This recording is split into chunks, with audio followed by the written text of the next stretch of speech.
brings us to the person at the chalk face of education, Ruth Woodall, who offers us, in many ways, a comparable sort of view of the same thing, because she also speaks of the structure of the movement without the same sense of historical progression from the beginning, because that's not her purpose, but looking at the educational part in a different way, in which, what strikes me, everybody is learning, and everybody is learning all the time. The teachers don't just learn how to teach and teach and teach and do the same thing because they have their certificates, and as they might in some state systems. Rather, they're constantly finding opportunities for renewal and self-renewal or group renewal and learning new things at the same time. And there's also the recognition that education doesn't stop in the classroom. We all know that, but how many of us have suffered through classes and schools of education in which the myth is that what's important is what goes on in the curriculum, with very little attention to what goes on outside of it, outside perhaps of what should go into school lunches in diverse communities of Great Britain or Turkey or anywhere else. The real subject is on what is learned in school, is what is learned outside of school at the same time, and what role does formal school learning play in addition to other things.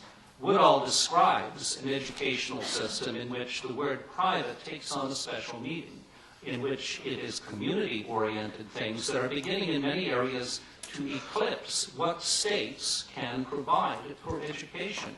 Schools with good English, small classes, constant in-service training of pupils. How many systems of education in Europe, in Turkey, or in the Middle East, just for starters, are capable of saying that they offer the same provisions? Not very many. It is a way of conveying legitimacy for learning that's very, very important.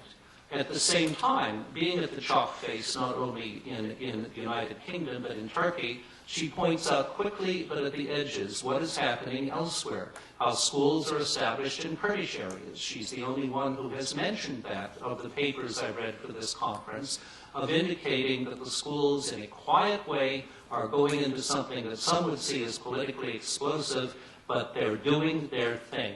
They are educating, and if they continue to exist without government harassment, they are doing so in a way that indicates that their benefits and legitimacy outweighs anything else that goes on. She has a sense of the study circles that are parallel to the issues of curriculum. Now, Asma Aswaruddin gives us a very interesting overview of Islamic education. Let me give you my take on it. I would professionally disagree with her in one way. I would not place as much emphasis on there being one model of Islamic education. I think there are many that overlap and interplay with one another.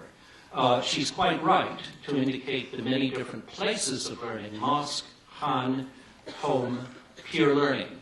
And I would emphasize or suggest that at different times in different places, the mix will be a very, very different sort of mix, as we have seen, between an emphasis on peer learning or an emphasis on other sorts of learning.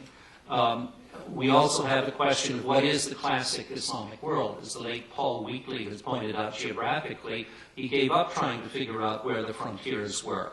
Where does the notion of Islamdom, as Marshall Hodgson would have called it, stop and other things begin? Does one empire or one civilization eclipse another? It's very hard to say what is Islamic as opposed to what is Byzantine, as opposed to one thing or another. There's a flexibility, and this flexibility shows up in the work of many different scholars: Richard Bullitt, Chamberlain, Jonathan Berkey, many of whom are mentioned by Asma.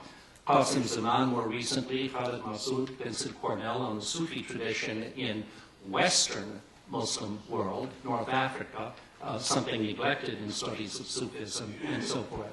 But the point is this: there are many venues of education, no one system of classical heritage, and the interesting thing in looking back in a social sense at prior ideas of Islamic learning is to see how and where a creative tension between types of learning, Sufi knowledge, for example, and the knowledge of the Sharia and fiqh, are in a tension, sometimes a complementary one, sometimes an antagonistic one, depending on circumstances and how it works. In fact, the creative tension perhaps builds a greater strength.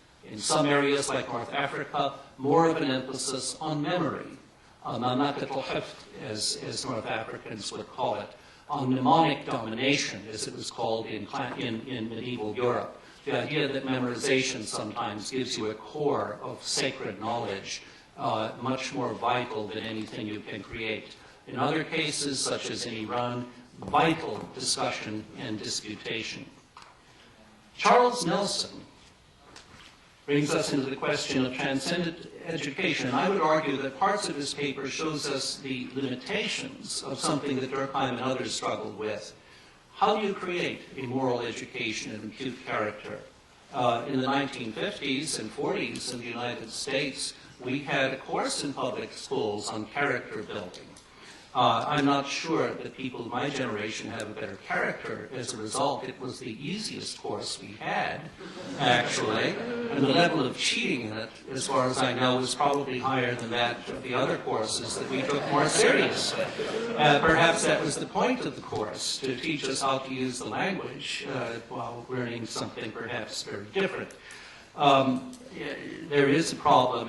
One thing I notice, and I'm very hesitant in any tradition of education to characterize everybody one way or another as materialistic or non-materialistic, job of asking us, of forcing us to ask the question of how one builds character, and I would suggest that part of the answer we've learned at the chalk face and at the organizational face, and in terms of looking at classical Islamic heritage in different perspectives, and seeing ways in which we might struggle to give those questions in education a better answer. The Gülen movement is an excellent place to start and finish in looking at these questions. Thank you.